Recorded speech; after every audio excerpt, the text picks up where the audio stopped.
गुणनखंड ज्ञात करना वैदिक विधि से। हमारे पास विधि है विचलन विधि।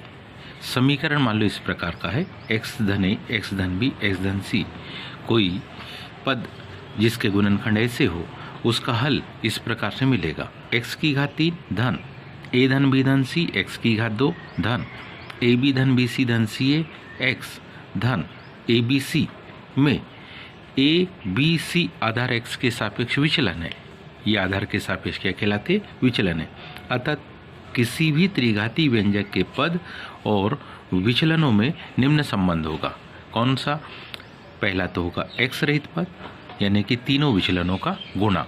ये ABC जिसमें x नहीं है वो कहलाता है x रहित पद, तीनों विचलनों का गुणा। x की घात 2 का गुणांक, तीनों विचलनों का योग। x की घात 2 ये है, a धन b धन c तीनों विचलनों का क्या है? योग। और x का गुणांक दो दो विचलनों के गुणनफलों का योग। ए बी धन बी सी धन सी ए क्या है? x का गुणांक है।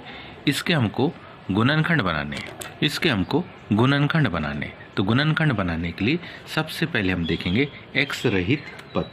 तो यहाँ पर हमारे पास में ध्यान से देखिए, तो ये जो x रहित पद है वो हमारे पास क्या है? 12। ये क्या है? तीनों विचलनों का गुणा है 12। ये क्या है? विचलनों का गुणनफल है। अब इससे हम ABC को छांटने का प्रयास करेंगे।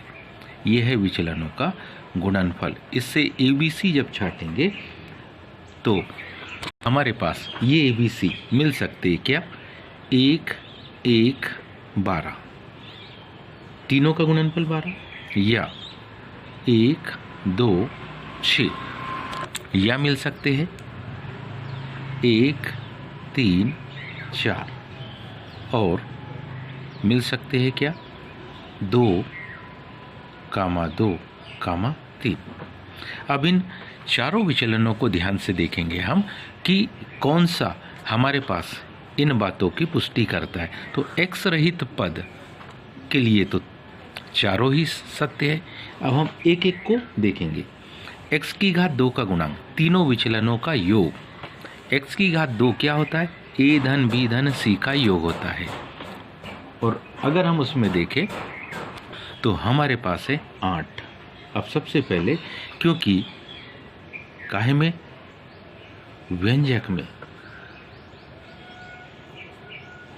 जो तीनों विचलनों का योग दिया है, जो व्यंजक दिया है उसमें तीनों विचलनों का योग 8 है।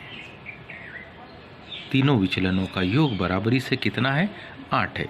और हम पाते हैं 1 1 12, तीनों को जोड़ेंगे तो 14, 1 धन 2 धन 6, तीनों को जोड़ेंगे तो 9, 1 धन 3 धन 4, तीनों को जोड़ेंगे तो 8, 2 धन 2 धन 3, तीनों को जोड़ेंगे तो 7। एकमात्र कौन सा?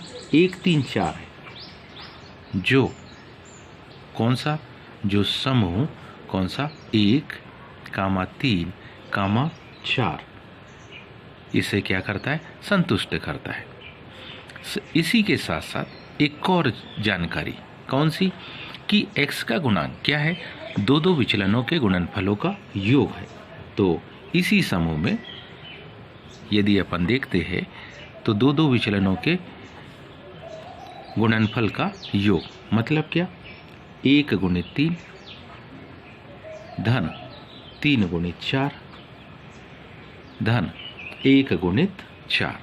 अगर इसे देखें तो आप पाते हैं कि बराबरी से कितना आ गया? बराबरी से 19, जो हमारे पास में किसका गुणांक है? x का।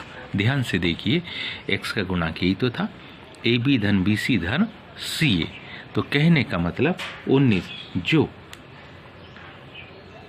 x के काहे को? गुणांक को संतुष्ट करता है। जो हमारे पास x के गुणांक को संतुष्ट करता है, इसका सीधा सा मतलब है कि हमारे पास जो बहुपद दिया है, हमारे पास जो क्या दिया है? बहुपद। कौन सा?